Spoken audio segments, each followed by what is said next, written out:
Hello.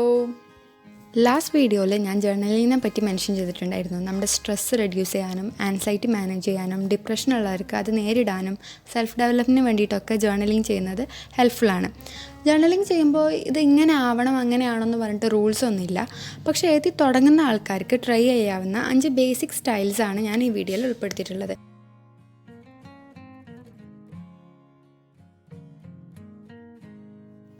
First one traditional journaling ആണ്. ഒരു ദിവസത്തെ ഹൈലൈറ്റ്സ് ഒക്കെ ഒരു ഡയറിയുടെ ഫോമിൽ എഴുതുന്ന നമുക്കൊക്കെ ഫെമിലിയർ ആയിട്ടുള്ള ഒരു സ്റ്റൈലാണിത്. അപ്പോൾ ഇങ്ങനെ എഴുതുമ്പോൾ നമ്മളെ ലാംഗ്വേജിനെ പറ്റിയിട്ടോ ഹാൻഡ് റൈറ്റിങ്ങിനെ പറ്റിയിട്ടോ ഗ്രാമറെ പറ്റിയിട്ടോ സ്പെല്ലിങ്ങിനെ പറ്റിയിട്ടോ ഒന്നും വറീഡ് ആവാണ്ട് ഫ്രീ മൈൻഡായിട്ട് എഴുതാം. കുറച്ച് കാലം ഇങ്ങനെ എഴുതുമ്പോഴത്തേക്കും നമുക്കൊരു കണക്ഷൻ ഫീൽ ചെയ്യും നമ്മളുടെ ഡയറിനായിട്ട്. ശരിക്കും അതുതന്നെയാണല്ലോ ഇപ്പം നമുക്ക് വേണ്ടത്. ചില സമയത്ത് നമുക്ക് ആവശ്യം നല്ലൊരു ലിസണറായിരിക്കും. നമ്മൾ പറയുന്ന കഥകളൊക്കെ കേട്ട് തിരിച്ചൊരു ജഡ്ജ്മെൻറ്റോ ഒരു അഭിപ്രായമൊന്നും തിരിച്ച് പറയാണ്ട് ഒക്കെ കേട്ട് നിൽക്കുന്ന ഒരാളായിരിക്കും നമുക്ക് ആവശ്യം. സോ ആ പർപ്പസ് ചെയ്യാൻ ഞാനിപ്പോൾ പറയുന്ന 5 ജേർണലിലും ഏറ്റവും ബെസ്റ്റ് ഈ ഒരു ടൈപ്പ് ഓഫ് ജേർണലിങ് തന്നെയാണ്. അതുമാത്രമല്ല, കുറച്ച് കാലം കഴിഞ്ഞ് നമ്മൾ ഈ പേജസൊക്കെ എടുത്ത് വായിക്കുമ്പോൾ നമ്മൾ പണ്ടത്തെ മെൻ്റൽ സ്റ്റേറ്റ് എന്തായിരുന്നു, അന്ന് നമ്മൾ എങ്ങനെയായിരുന്നു, അങ്ങനെ നമ്മളെ പറ്റിയിട്ട് തന്നെ നമുക്കൊന്ന് ഇവാലുവേറ്റ് ചെയ്യാൻ പറ്റുന്ന ഒരു അവസരം കൂടി ആയിരിക്കും അത്. അതുമാത്രമല്ല, നമ്മൾ ഡെയിലി എഴുതുന്നത് നമ്മളെ മെമ്മറീനെ ബൂസ്റ്റ് ചെയ്യാനൊക്കെ ഹെൽപ്പ് ചെയ്യുന്നതാണ്. സെക്കൻഡ് വണ്ണ് ജേർണൽ പ്രോംപ്റ്റ്സ് ആണ്. ബിഗിനറിനെ സംബന്ധിച്ചിടത്തോളം എന്ത് എഴുതും എന്നുള്ളതൊരു വലിയ കൺഫ്യൂഷനായിരിക്കും.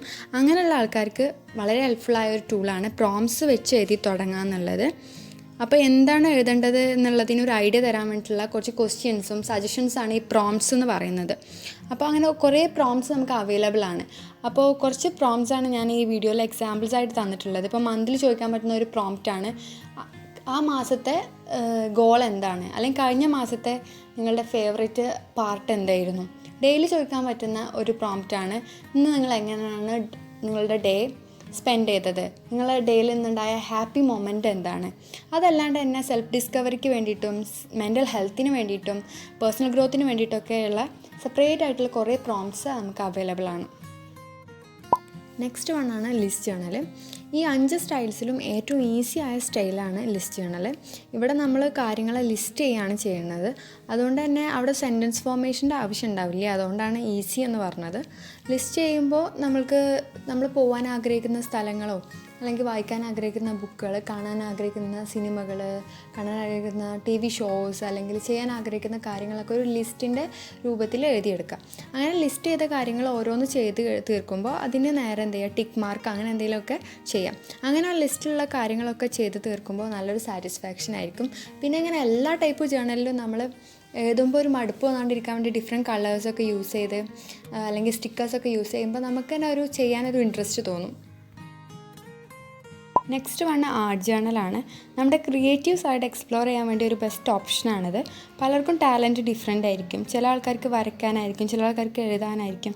അങ്ങനെ കഴിവുകളുള്ള ആൾക്കാർക്ക് അത് ഇമ്പ്രൂവ് ചെയ്യാൻ വേണ്ടിയിട്ടും അങ്ങനെ കഴിവുകളുള്ള ആൾക്കാർക്ക് എഴുതുന്നതിനേക്കാളും ചിലപ്പോൾ അവർ പ്രിഫർ ചെയ്യുക ഈ ഒരു ദിവസം നടന്ന കാര്യങ്ങളൊക്കെ അവരുടെ ആർട്ട് ഫോമിലേക്കൂടെ എക്സ്പ്രസ് ചെയ്യാനായിരിക്കും. അങ്ങനെ ഒരു ദിവസത്തെ കാര്യങ്ങൾ റെക്കോർഡ് ചെയ്യാൻ വേണ്ടിയിട്ടും ഒക്കെ ആർട്ട് ജേർണൽ യൂസ് ചെയ്യാം. അതല്ലാണ്ട് ചില ആൾക്കാർക്ക് ആർട്ടിസ്റ്റിക് കഴിവുകളൊന്നും ഇല്ലെങ്കിലും ഈ ആർട്ട് ഫോംസിനോട് ഭയങ്കര ഇഷ്ടമുണ്ടാവും. അങ്ങനെ ഇഷ്ടമുള്ള ഒരാളാണ് ഞാൻ. ഈ ഒരു ചിത്രം വരയാണെങ്കിലും കവിതകൾ എഴുതുന്നതാണെങ്കിലും ആ ഒരു പ്രോസസ്സ് എന്ന് പറഞ്ഞാൽ നമ്മൾ ഒത്തിരി ഇൻവോൾവ് ആവുന്ന പ്രോസസ്സാണ്. നമ്മുടെ മൈൻഡ് എൻഗേജ്ഡ് ആയിരിക്കുന്ന ഒരു പ്രോസസ്സാണ്. ആ ഒരു പ്രോസസ്സ് എനിക്ക് ഇഷ്ടമായതുകൊണ്ടാണ് ഞാനിത് ബിഗിനേഴ്സിനും സജസ്റ്റ് ചെയ്യാമെന്ന് വിചാരിച്ചത്. പിന്നെ ഈ ഓരോ സ്റ്റൈൽസിനും വേറെ വേറെ ബുക്സ് വേണം അങ്ങനെയൊന്നുമില്ല. നമ്മളെ ജേർണൽ എങ്ങനെയാണോ വേണ്ടത് എന്നുള്ളത് നമ്മളാണ് ഡിസൈഡ് ചെയ്യുന്നത്. സോ അത് നിങ്ങളുടെ ഇഷ്ടത്തിനനുസരിച്ചിട്ട് നിങ്ങൾക്ക് എങ്ങനെ വേണമെങ്കിലും ആക്കാം.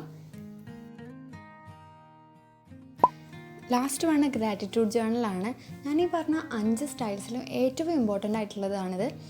നമ്മളുടെ ലൈഫിലുണ്ടായിട്ടുള്ള വലുതും ചെറുതുമായിട്ടുള്ള അനുഗ്രഹങ്ങളൊക്കെ എഴുതി വെക്കുന്നതാണ് ഗ്രാറ്റിറ്റ്യൂഡ് ജേർണൽ. അനുഗ്രഹങ്ങൾ മാത്രമല്ല, നമുക്ക് അഭിമാനം തോന്നിയ നിമിഷങ്ങളെ പറ്റി എഴുതാം. അതല്ലെങ്കിൽ നിങ്ങൾ എന്തെങ്കിലും പുതുതായിട്ട് പഠിച്ചിട്ടുണ്ടെങ്കിൽ അതിനെപ്പറ്റി എഴുതാം. ഈവൻ നമ്മളൊരു മിസ്റ്റേക്ക് ഉണ്ടാക്കിയിട്ടുണ്ടെങ്കിൽ തന്നെ അതിൽ നിന്ന് നമ്മൾ എന്തെങ്കിലും പഠിച്ചിട്ടുണ്ടാവുമല്ലോ, അതിനെപ്പറ്റി എഴുതാം. സോ ബേസിക്കലി നമ്മൾ എന്താ ചെയ്യുന്നതെന്ന് വെച്ചിട്ടുണ്ടെങ്കിൽ നമ്മൾ ലൈഫിൽ നടക്കുന്ന കാര്യങ്ങളെയൊക്കെ ഒരു പോസിറ്റീവ് പേഴ്സ്പെക്റ്റീവിൽ നോക്കിക്കണ്ട് അതിനെപ്പറ്റി എഴുതാണ് ചെയ്യുന്നത്. അപ്പോൾ ഇങ്ങനെ എഴുതുന്നത് നമ്മുടെ ലൈഫിൽ എന്തൊക്കെയാണോ ഇല്ലാത്തത് എന്നതിനെ ഫോക്കസ് ചെയ്യാണ്ട് നമ്മൾ ലൈഫിലുള്ള കാര്യങ്ങളിൽ നമ്മൾ കൂടുതൽ ഹാപ്പി ആയിട്ട് ഇരിക്കാൻ വേണ്ടി ഹെൽപ്പ് ചെയ്യും. ആറ്റിറ്റ്യൂഡ് ജേർണൽ കുറച്ച് പേര് രാത്രിയായിരിക്കും എഴുതുന്നുണ്ടാവുക. ചില ആൾക്കാർ അത് രാവിലെ എഴുതും. കാരണം ആ ഒരു ദിവസം പോസിറ്റീവായിട്ട് തുടങ്ങാൻ വേണ്ടി ഹെൽപ്പ് ചെയ്യുന്നുള്ളതുകൊണ്ട് നമുക്ക് ഏത് സമയമാണോ കൺവീനിയൻ്റ് ആയിട്ടുള്ളത് ആ സമയത്ത് എഴുതാം. ഈ 5 സ്റ്റൈൽസ് കൂടാണ്ട് വളരെ ഇൻട്രസ്റ്റിങ്ങും ഓർഗനൈസ്ഡ് ആയിട്ടുള്ള ഒരു ടൈപ്പ് ഓഫ് ജേർണലിംഗ് ആണ് ബുള്ളറ്റ് ജേർണൽ. അതിനെ പറ്റിയിട്ട് ഞാൻ വേറൊരു വീഡിയോയിൽ ഡീറ്റെയിൽ ആയിട്ട് പറയാം. ഈ വീഡിയോ എല്ലാവർക്കും ഇഷ്ടമായി എന്ന് വിചാരിക്കുന്നു. അടുത്ത വീഡിയോയിൽ നമുക്ക് വീണ്ടും കാണാം.